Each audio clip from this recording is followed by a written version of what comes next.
Well, hello there. It is great to see you again, and welcome back to the OKR Cohort video and podcast series. I'm your host and moderator, Ryan Ruff. It's good to be back with you again today. And as always, we have the stars of our show, Ms. Denise Canfield, Mr. Nazar Koja, co-founders of OKR Cohort. They're going to be joining me in just a moment. And we're going to be tackling another major problem that faces so many thought leaders, business owners, entrepreneurs in this day and age. And Denise and Nazar are going to offer some solutions to, again, not just sidestep these problems, but to cut right through them so that you and your organization can come out better on the other side. And we've got a really pertinent problem that's worth addressing today. So let's not waste any more time. Let's get right into it and get Denise and Nazar out here. Denise, Nazar, it's good to see you this morning. How are you guys doing? Ryan, it's great to see you. Doing really well. Thank you. Hey, Ryan, good to see you this morning.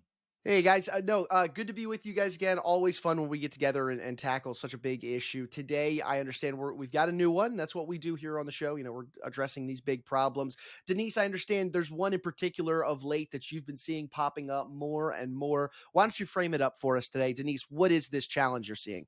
You know, it's really interesting, and I think people see it all the time. It's that we're focused on getting the tasks done, checking off the things on the list instead of delivering true value. And this impacts, employees, leaders, and customers, Ryan.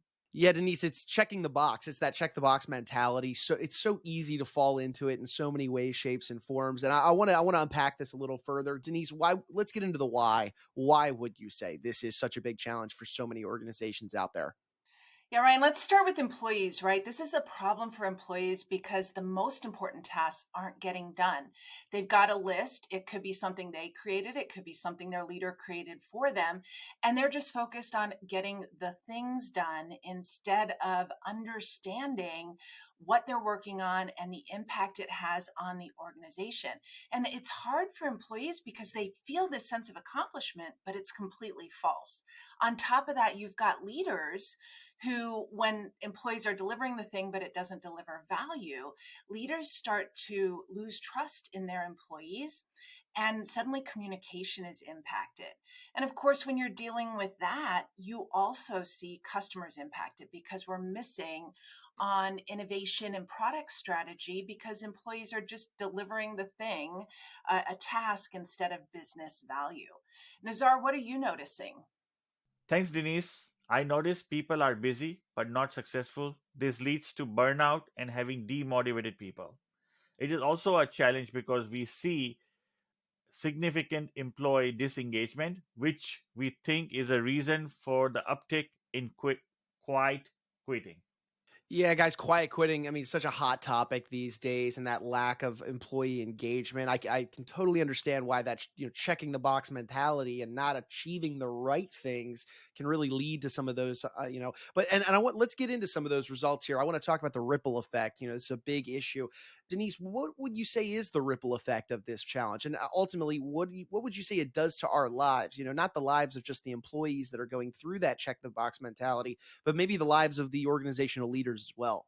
Yeah, it has an impact across the board, Ryan. So one big impact to both employees and leaders is that breakdown of communication that I alluded to, right? It's that we're not getting the proper priorities from the top down, that employees are even surprised when they learn their tasks aren't moving the needle forward for the company. It's like they thought they were doing the right things, right? We aren't evil people. We think we're doing the right thing. And then we deliver it and it's like, wait a minute, that didn't get us where we intended to go. So now we're suddenly more disengaged because we thought we were doing the right thing. It ends up being the wrong thing. We've lost that time that we dedicated to it. The work we delivered didn't have value. It's hard to prioritize our tasks. Now we're getting frustrated day in and day out. We see that ripple into our personal life as well. And our leaders are frustrated with us. So suddenly, instead of being out there working on the business, now they're in our business as employees. And that's not where we want our leaders, right? We don't want them in the weeds with us, telling us what to do and micromanaging us. We need them to trust us to get the job done and make sure we know how to deliver value. And sometimes, Ryan, it gets really bad. Work even stops for leaders and employees because we simply give up. Nazar, what are you noticing for the impact of this on customers? Well, the customers are negatively impacted. When the right work isn't being completed, customers aren't receiving valuable products and services.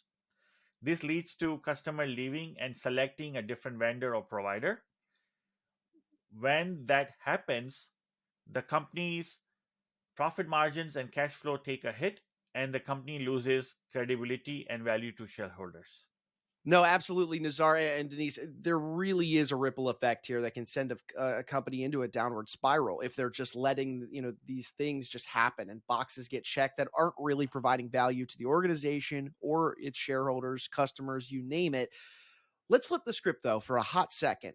How could life be just so much better for the employees, for the organization, if they could just solve this issue and they could escape that check the box mentality and know that the tasks they're doing are ultimately providing true value to the customers, to the organization, to everyone that's involved? What would life look like? It's so important to think about that, Ryan. And employees would feel like the work they were doing matters. So not only are they delivering valuable work, but they feel empowered and fulfilled after completing that work because they know it was on target. The products and services that they're delivering are at a higher level of design and execution and providing what people need.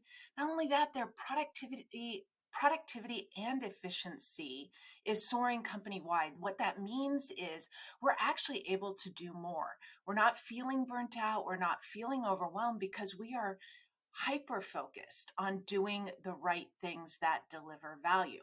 And then managers and leaders are able to work on the business instead of in the business. So they're out of the weeds, they're strategizing on what's to come, and they're helping provide that vision and leadership that people crave. And of course, that has an impact on customers. Nazar, why don't you share a little bit about that? In terms of the customer, there is a positive impact, and they are completely satisfied with the top tier product and services the organization is delivering. We see customer retention improve and the opportunity for cross selling of new products and services. We also see organizations attracting new customers and improving their organic growth. Yeah, I mean, it's night and day when you're looking at whether or not you can check these boxes and provide value or just complete tasks for the sake of completing them. I mean, there's such a difference when looking at the organization and the footprint it really leaves on its customers and, of course, its employees as well. This is great stuff, guys. And I want to zoom out for a hot second from this problem because this is something that you guys do at OKR Cohort on such a regular basis. You're working with these businesses, you get in the weeds with them to help address these problems. For those out there that maybe aren't as familiar with you two and the work that you're doing with organizations, Denise, could you share, or maybe Nazar, I'll throw this one over to you. Could you share with us a little bit about yourselves and what it is that you truly do over at OKR Cohort? We are pragmatic thought leaders in the domain of OKRs, which is a key framework that supports an outcome focused organizational environment. OKR stands for Objective and Key Results. It is a lightweight framework that bridges strategy to execution.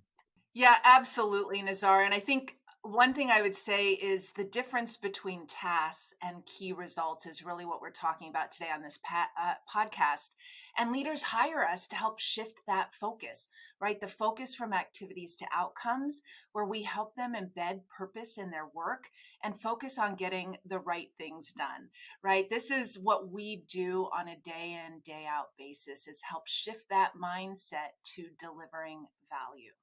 And Denise, I understand there's you guys have a lesson prepared, true value. That's why we get together on this show, not just to talk about an issue, but to really provide a solution that, a business leader or an organizational thought leader could implement even today after watching this, listening to this podcast. Share with us, what do you have, outlined for us that can help charge through this idea of just that checking the box mentality and not providing true value? Yeah, Ryan, we spend a lot of time in the business actually helping shift to the outcome mindset, really helping people understand instead of what work they need to do, what outcome they need to achieve. And we do that through a series of workshops or just working one-on-one coaching with people. We help each individual understand how they can convert what they're doing into the value they need to deliver. And I think that's really important in this OKR framework. Sometimes, even though it feels like it's the hardest part, people think, oh, writing the OKR is hard. No, that's not true. It's actually breaking it down and understanding how our work delivers value. So we take them through 4 simple steps to convert their activity into a key result. So the first thing is just naming that activity. Make sure you understand what is the work that you're going to do. Then you need to take that work and look at it and think about, what does that work accomplish? Once you've identified what the work accomplishes, you need to think about what success would look like if it was accomplished. And usually you're ending up with a good sized list. And so then you need to take that and break it down into what is the most important outcome. Not all the outcomes, but what is the most important outcome or problem you're solving for your business that you want to focus everyone's lens on. Once you've got that identified, then you go back into aligning vertically and horizontally, which we've covered on other podcasts. So let's just go through a quick example. So let's say the activity we've identified that we need to do is build a website, right? This might be a marketing activity. So now you need to break that down into what would building a website do for us. So first, it of course creates a global presence for your organization. If you're in Lakeville, Minnesota, you don't have a global presence, but as soon as you get that out on the web, you're going to have a global presence. You're also going to be able to provide information for both customers and partners and prospects on what your company does. If you want to set it up this way, you can also enable digital sales. So suddenly you're not just selling out of your garage or out of your mom and pop store, you're now selling on your website. So now we've figured out what we want to accomplish with our website. Now we need to think about what success would look like for us. First of all, with that global presence, people will get to know us. Both individuals and companies worldwide will know about what we do and how we do it. We can point potential customers to the information they need, and they can self-service the content that they want to get at. So we don't have to have as many phone calls. We have people being able to figure out answers for themselves based on what we're putting out there. And prospects, not only can they get information, but they can guide themselves through the sales process through a digital online purchase. So now we know what the work accomplished and what success would look like. We simply need to translate that into key results. And I want to take a minute to think about, it's key results we're going after, not just key performance indicators. And there's a huge difference, right? If you think about a website, key performance indicators might be things like, how many views did your website get? How many clicks on the pages? How many downloads of the articles? These are good information points, but they're not key results. So now we really want to think about what are some of the most important key results. And if you're building a website, most likely you want to get some leads, right? So one good key result would be marketing qualified leads increasing from wherever it was in the past to maybe 100% more, right? Let's double our marketing qualified leads through this website. And a second great key result would, of course, be increasing your digital sales. And if you didn't have a website before at all that sold, now you're going to be increasing your digital sales from 0 to, let's say, 50, right? We may not know what it's going to be, but let's set a baseline of what that increase could be. And so all of a sudden, when you're now doing that work of building the website, you're going to be very focused on, does this website flow in a way that generates good leads? Can people click in and get their information to us? And then focused on, can they make a purchase? And so you're getting the focus on the activities on the right thing, and you see a huge difference in what's delivered. And of course, once you're done with that, you would align your key results vertically and horizontally. No, Denise, that's great. I love that idea of that is shifting from activities to outcomes, that whole process that goes in with that. A lot of good value there. And Denise, for those out there listening and internalizing a lot of this information, and maybe they're wondering, how they could begin implementing into this. My question is how? How could they begin utilizing that lesson, this process you just walked us through, and begin really incorporating that into their organization to escape this idea really of just checking boxes and not providing value? Yeah, it's probably time for organizations to think about that, right, Ryan? And we want them to make that choice and decide, hey, are you willing to continue to be complacent and allow yourself and your employees to just get those meaningless tasks done, whether they understand the value or not? Or do you want to make sure you are ready to take the right actions and align and measure your business outcomes to drive value with every task that's getting completed? And if you want to make those connections for your employees from what they're doing to delivering value, you can reach out to our team via the link below and schedule a conversation, and we'll help you understand how you can move your employees to that outcome mindset.